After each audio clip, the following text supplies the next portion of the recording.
Hello, bonsoir. À l'heure qu'il fait à Dakar, je dis bonsoir.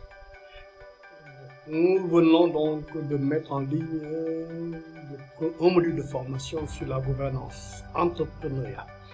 Il faudrait donc comprendre un peu l'origine de ces termes dans le cadre d'un mouvement anglo-saxon dans les années 90.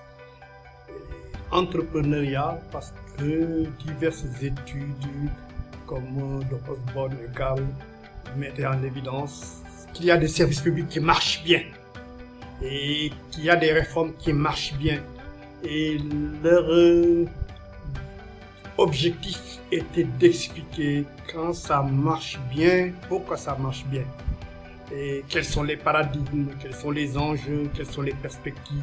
Ces managers qui font bien les choses, comment le font-ils, pourquoi, quel mode de pensée, quelles valeurs, quelle modalité d'action. Et ce mouvement des années 90, donc aux États-Unis et dans d'autres pays comme la Nouvelle-Zélande et consorts, fut un moment d'interrogation sur la modernisation, sur la réforme de l'État. Et je pense que les idées développées sont toujours d'actualité. Et dans ce module de formation que vous aurez sur notre plateforme Soft Thinking Academy, où effectivement vous étudierez en profondeur tous ces aspects. Et donc nous vous invitons, nous disons bonjour pour les modernisateurs, pour les gens qui sont dans des processus de réforme de l'État, etc. Et cette formation est très utile parce que nous allons essayer de tirer des leçons en termes de succès ou d'échec. Parce que l'échec est une occasion d'apprendre aussi. Nous allons identifier des modèles de performance et d'excellence à travers plusieurs organisations, à travers plusieurs pays, avec une bonne base de données sur des cas pratiques qui ont existé, même si parfois nous manquons ces cas pratiques pour des raisons de confidentialité ou autres. Et nous vous présentons ces succès, ces échecs, non pas pour que vous soyez des suivistes, des gens qui passent le temps à copier, mais pour vous inspirer. Avec un créneau qui est une option. Et pour Soft Thinking Academy, dans ces nombreux modules, adaptés et non adoptés. Donc ça signifie que c'est des leviers d'inspiration que nous mettons à votre disposition. Effectivement, c'est important pour l'Afrique parce que beaucoup de nos auditeurs pour le moment sont des Africains et parce que souvent les diagnostics n'ont pas toujours été favorables à l'Afrique. Et à la limite, on se demande s'il peut exister des cas d'excellence dans le continent. Notre module tendra à montrer en tout cas que c'est possible. Et le module est le résultat d'un auditeur d'État, consultant international qui a fait de nombreux voyages d'études, animé des séminaires partout en Afrique, qui a beaucoup lu, et pas seulement lu, mais c'est des retraités et des lectures qui a beaucoup raisonné en termes de benchmarking, de comparaison des bonnes et meilleures pratiques internationales. Ce module donc sera, nous l'espérons, un levier pour vous inspirer, pour participer à ce grand mouvement de transformation qui est nécessaire, non seulement dans les organisations africaines, mais ailleurs. Parce qu'aujourd'hui, quand vous suivez l'actualité internationale, surtout depuis cette crise de la Covid, on se rend compte que le problème de la gestion publique aussi est au cœur des débats. Au cœur des débats. Comment avoir une fonction publique d'excellence, proche des agents, proche des citoyens. C'est que nous appelons quelque part ici leadership de possibilité, gouvernance de possibilité. C'est des éléments que débattent depuis les années 90, qui se posent encore aujourd'hui. La gouvernance, c'est un terme galvaudé, il y a beaucoup de concepts similaires dans l'histoire de la théorie des organisations, de la discipline, du management. Donc, c'est finalement pas quelque chose de nouveau. Même si aux États-Unis, dans beaucoup de documents, vous verrez le terme gouvernement à la place de gouvernance. Évidemment, le niveau de démocratie a été passé, il y a plus sur l'histoire, etc. Peut-être permet de raisonner de cette manière. Ce qui n'est pas forcément le cas dans le contexte. Le contexte, nous voulons susciter une réflexion, susciter l'action. Comment concrétiser la bonne gouvernance, une gouvernance entrepreneuriale. où les gens agissent, se comportent comme des acteurs, axés sur la performance, la qualité, la transparence, l'obligation de rendre compte. Comment faire cela? Comment asseoir une direction participative par les objectifs au sein du secteur public? Quelle est la part des théories du leadership? Quelle est la part des doctrines et des pratiques de planification stratégique? On parle beaucoup de vision stratégique. Ok, l'idée est bonne, mais comment faire ça dans la réalité dans le secteur public? Comment raisonner en termes de résultats, d'indicateurs, de tableaux de bord, de rapports de performance, de déclarations? Autant de choses que nous allons vous montrer avec des exemples concrets, des modèles. Dans le module aussi, nous mettrons beaucoup de tests, nous mettrons beaucoup de législation venant d'autres pays. Parce qu'encore une fois, nous ne sommes pas pour le rattachement sentimental à un seul modèle. Il existe plusieurs modèles à travers le monde. Nous, notre rôle, c'est de les comprendre, de nous approprier ce qui nous semble adaptable à notre contexte. Donc, il est possible de prendre en compte de nombreux champs et thématiques. Nous pouvons nous inspirer de domaines de cette nature, de nature constitutionnelle, institutionnelle, politique, juridique. Et donc, il y a beaucoup de sources possibles. Évidemment, dans Soft Skills Academy, nous sommes beaucoup plus dans un domaine du management, du leadership, de la gestion du changement, de la transformation, de ce que nous appelons les disruptions aujourd'hui. Il s'agit de cette volonté de déconstruire des modèles qui ne sont pas forcément adaptés aux changements profitables au continent africain, par exemple. Les sources de référence peuvent se trouver aussi dans les libertés publiques, dans les sources juridiques, dans des valeurs démocratiques, dans des théories de l'état du droit. Donc les sources d'inspiration se multiplient. De nombreux acteurs sont intéressés, qu'il s'agit d'individus, la société civile, les politiques au sens de politiciens, les managers, et divers pouvoirs qui doivent être en interaction, par exemple les pouvoirs législatifs, judiciaires, exécutifs et la société civile, donc les citoyens. Tous ces éléments, tous ces acteurs sont très importants. Mais toujours est-il que dans cette problématique de la modernisation, deux choses ou deux acteurs sont importants. Ce sont les managers du secteur public, ce sont les leaders du secteur public. C'est vrai que ces leaders peuvent être des fonctionnaires, ils peuvent être des politiques, pour ne pas dire des politiciens. Et là, nous le verrons plus loin, il y a une grande confusion parfois. Qui est leader, qui est manager, qui est entrepreneur, qui est technicien. On confond tout cela. Le leadership, le leader, ce n'est pas le poste. Mais ce n'est pas parce que vous avez été nommé messieurs, le ministre, le directeur général, que vous êtes un leader. Vous êtes peut-être un manager, peut-être un technicien. Nous le verrons, le leadership, c'est très compliqué, le leadership. Le leadership, c'est un sacrifice.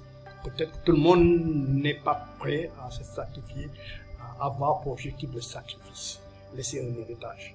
La gouvernance, donc, est comme dit Jerry Stock, la gouvernance est en définitive concernée par cette volonté de créer les conditions d'un ordre réglementaire ou réglementaire et de permettre l'action collective.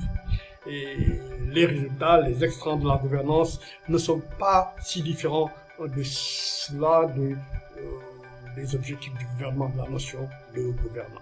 Évidemment, il y a beaucoup de théories qu'on verra, ce qu'on va détailler en profondeur, et quand on verra comment les conceptions étatiques ont évolué, comment la notion de politique publique a évolué. La gouvernance a été souvent assimilée à la transparence. Évidemment, la notion de transparence peut être restrictive, parce que pour beaucoup, c'est un peu le fait d'éviter les fraudes, les vols, le gaspillage. Ça rappelle un peu ce que Aristote disait. Et pour protéger la ville, pour protéger les escroqueries, et sur le trésor, sur l'argent, il faudrait distribuer l'argent public devant la ville entière. Vous voyez, s'il faut aller jusque-là, pour que la transparence soit là, visible, contrôlée, on donne l'argent devant tout le monde et on le dépose dans des comptes. Et il dit quiconque détournait les fonds devait rendre 10 fois la somme dérobée. Et ensuite, il y avait une cour qui pouvait évaluer. Les responsables devraient rendre dans un délai de 2 mois. C'est un système qu'il a proposé. Peut-être que c'est politiquement faisable dans certains contextes. En tout cas, pour les gens qui suivent les modules sur les fautes, ils verront qu'il y a beaucoup de techniques aujourd'hui pour traiter ce genre de problème. Donc les premiers philosophes se sont intéressés à ça, de très grands philosophes comme Hegel, Aristote, Platon. Tous ces gens ont essayé de voir un peu cette problématique de la transparence, de l'État, etc. Donc ce n'est pas nouveau, ce n'est pas une question purement juridique comme on tend à le faire voir aujourd'hui. Ce qui était en jeu et qui est toujours, c'est un peu le sursaut de la science administrative. Et évidemment, ce qu'on appelle aujourd'hui les États modernes, entre guillemets, sont passés par plusieurs phases. La monarchie absolue, bon, les juristes, les gens qui font sciences politiques, je crois qu'ils ont étudié ça en détail, et beaucoup plus que nous le faisons ici. Et là, l'administration est presque soumise à la monarchie. C'est par la suite que les choses évoluent. Et la monarchie se constitutionnalise. Mais ça ne change pas toujours les choses. Parce que là, le monarque conserve toujours certains pouvoirs. Et la Constitution n'affecte vraiment pas les attributs, le pouvoir qui lui est conféré. D'ailleurs, aujourd'hui, même dans les États modernes, on compare certains chefs d'État, par exemple, à des monarques absolus ou quelque chose comme ça. Et la seule chose le seul progrès, c'est qu'il y a une Constitution. Et puis il y a un contrôle populaire qui commence à émerger. Et donc au niveau de cette deuxième mutation de l'État. Et puis plus tard, il y a la période de la souveraineté populaire. L'administration et le gouvernement sont encadrés par un dispositif constitutionnel qui confère au peuple des pouvoirs. Le grand problème de la démocratie, c'est comment donner plus de pouvoir de contrôle au peuple, comme on voit dans la Constitution américaine, qui commence par citer le peuple. Et donc, comment encadrer le pouvoir des dirigeants, qui sont les serviteurs des gouverneurs. Et là, c'est un problème. Et une fois nommé, il n'est pas sûr qu'ils se comportent comme des serviteurs des gouverneurs. À la limite, pour eux, c'est comme si les gouverneurs étaient un peu leur sujet. Et donc, avec la souveraineté populaire, cette notion de sujet disparaît. Et il y a un dispositif constitutionnel qui encadre, qui confère un pouvoir au peuple, un pouvoir de contrôle, bien évidemment, qu'il délègue à d'autres instances. Donc, le pouvoir des dirigeants doit être encadré, ils sont les serviteurs des gouverneurs. Évidemment, c'est là un idéal. Est-ce que cela se passe comme ça? Ça, c'est une autre problématique. Et on verra tous les efforts que le nouveau management public a essayé de faire depuis les années 90 pour entrer dans un créneau de cette nature. Évidemment, à l'époque, cette mutation était beaucoup plus simple à faire. C'est pas aujourd'hui que nous avons des États très complexes, bureaucratiques. La démographie est très élevée. Et les institutions sont parfois très complexes, bureaucratiques. Il n'y avait pas un environnement juridique très complexe en matière d'affaires, de droits de propriété, etc. Aujourd'hui, donc, il faut tenir de certain nombre de complexités. Aux États-Unis, contrairement à aujourd'hui, à l'époque, c'est un pays beaucoup en retard sur le management public. Et ça peut sembler bizarre à certains qui n'ont pas fait la recherche. Et il n'y a pas de méthode scientifique pour réfléchir sur les problèmes de l'administration. Au contraire, des pays unitaires, centralisés, pas fédéralistes comme les États-Unis, étaient en avance.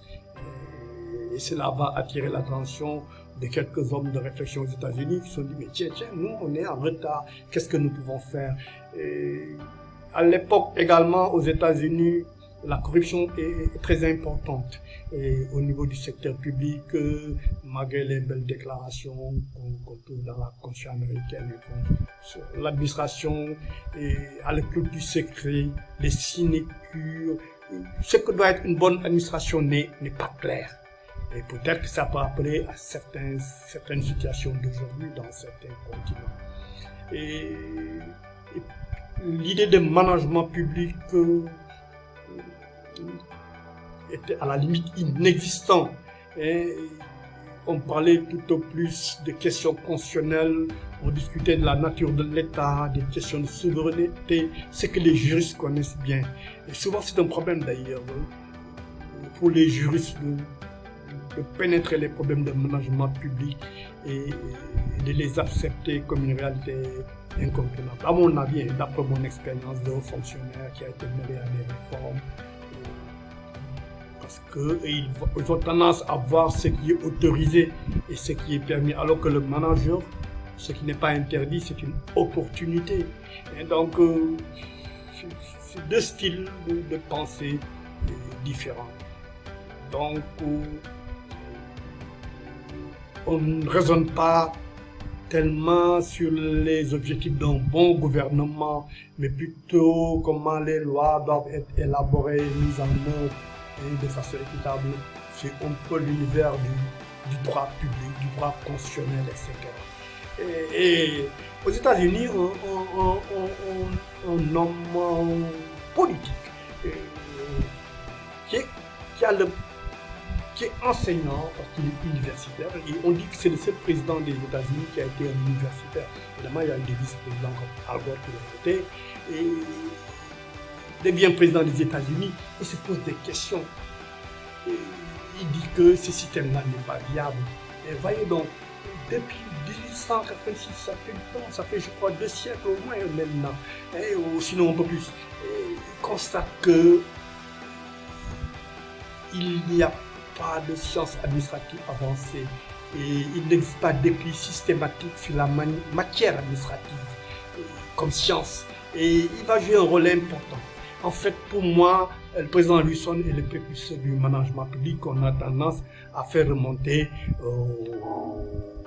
aux années 1990 pour certains. Bon, évidemment, on verra que c'est plus compliqué ça, il y a le managérialisme, etc. Et donc,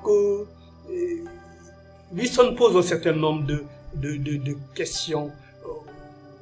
Il pense que l'administration publique, comme toute réalité, reflète l'esprit d'un temps.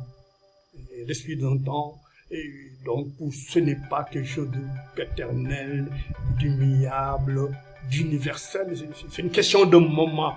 Et pour lui, la question est comment bien ou mieux faire les choses de façon appropriée aux États-Unis qui pensent être en retard par rapport à l'Allemagne, par exemple.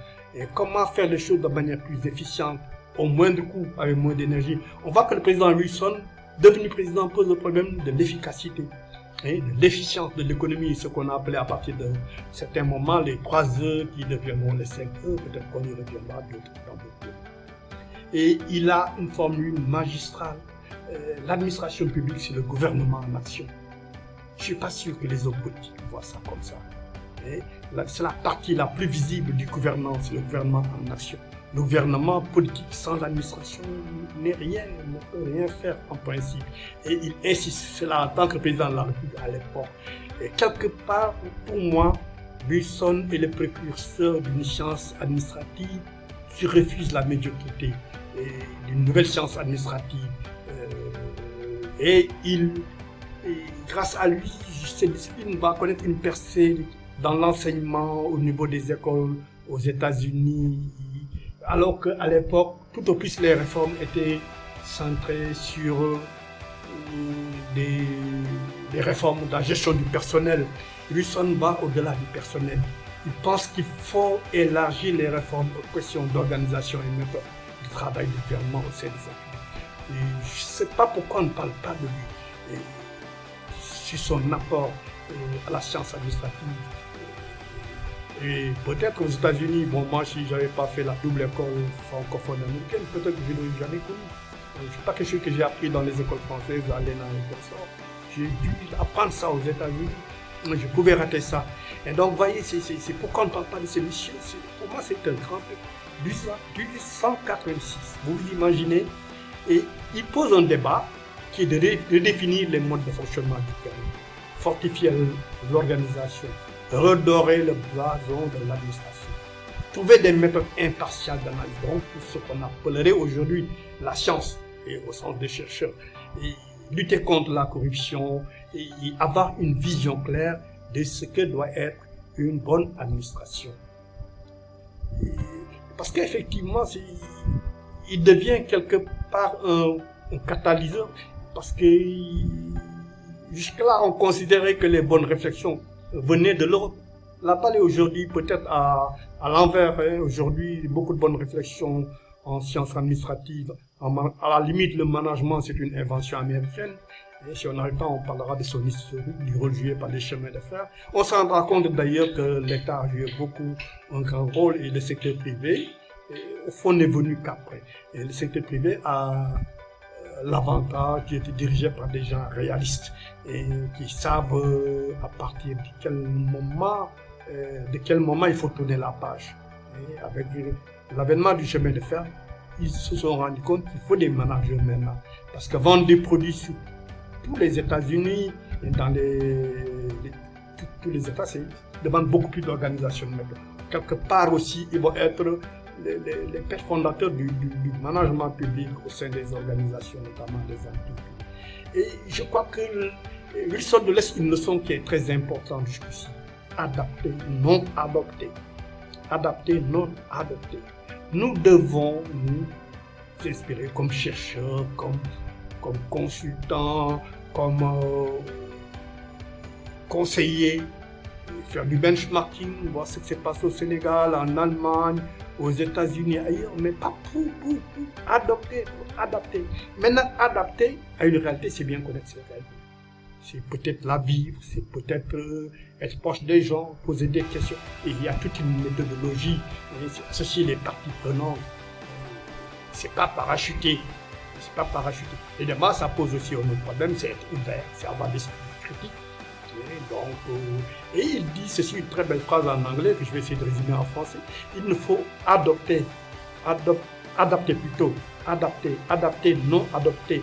Nous devons américaniser ces bonnes pratiques qui sont en avance sur nous. Non seulement au plan du langage, mais de façon radicale au niveau des principes, des objectifs.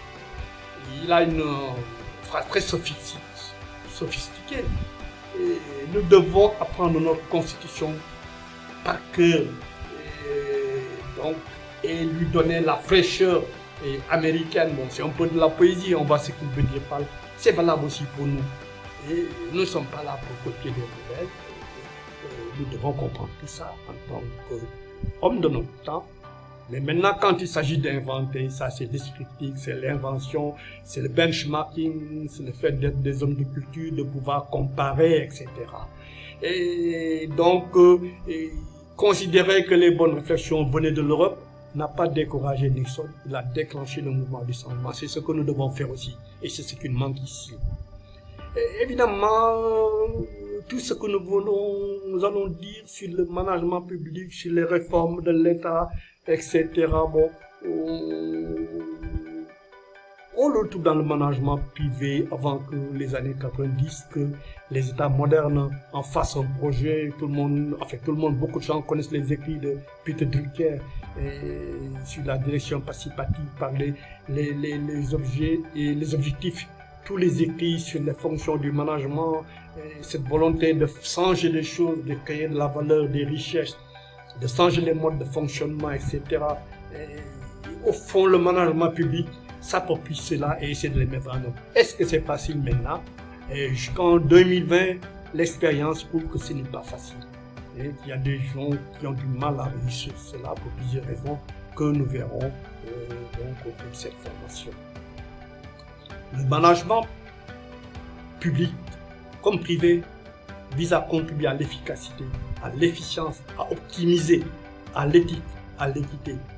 Nous allons voir ces problématiques et comment les mettre en œuvre dans l'administration avec la créativité, l'innovation. Et voilà un grand chantier qui demande beaucoup d'imagination, etc. Et en fait, pour terminer, en essayant tout juste d'annoncer certains prochains thèmes qui tournent autour de la bureaucratie. Donc, la légitimité de la bureaucratie pendant ces années de 90 où l'on veut instaurer un nouveau management public, est fortement remise en cause. On verra que les mouvements qui vont être déclenchés par des hommes et femmes d'action comme Margaret Thatcher, etc., commencent par une lutte sévère et forte contre la bureaucratie. Et il y a également que de tout temps, on voit une certaine évolution émerger au niveau de la technologie qui souvent force les organisations publiques comme privées à songer. Et on rentre dans un monde d'informations partagées. Aujourd'hui, vous avez des citoyens qui sont aussi informés, sinon beaucoup plus informés que nos gouvernants, et qui sont sur les réseaux sociaux, sur le web 2.0, sur Facebook, sur Twitter. D'ailleurs, les hommes politiques ont compris cela et ont rejoint ce mouvement. Il y a trop de nouvelles frontières qui émergent à chaque moment. Et l'administration publique classique ne peut plus être comme elle l'a toujours été. Et donc, c'est une réalité sociale dynamique. Il y a forcément des doutes, il y a forcément de nouvelles doctrines, et forcément la remise d'une bureaucratie tentaculaire qui empêche l'action, etc. Donc, comment rendre effective une bonne gouvernance devient une préoccupation. Comment rendre une gouvernance entrepreneuriale? Donc, des dirigeants, des managers, des leaders qui agissent pour l'action, pour des résultats, qui rendent compte. Nous verrons que l'obligation de rendre compte est très importante. On rend compte de plusieurs manières. Et c'est pas simplement parce que les gens croient souvent, par exemple, le fait d'être audité, d'avoir des codes de contrôle, des investigations, des évaluations. C'est aussi l'obligation de rendre compte des performances. Et donc, le management de la performance devient un sous-système dans le système global de gouvernance publique.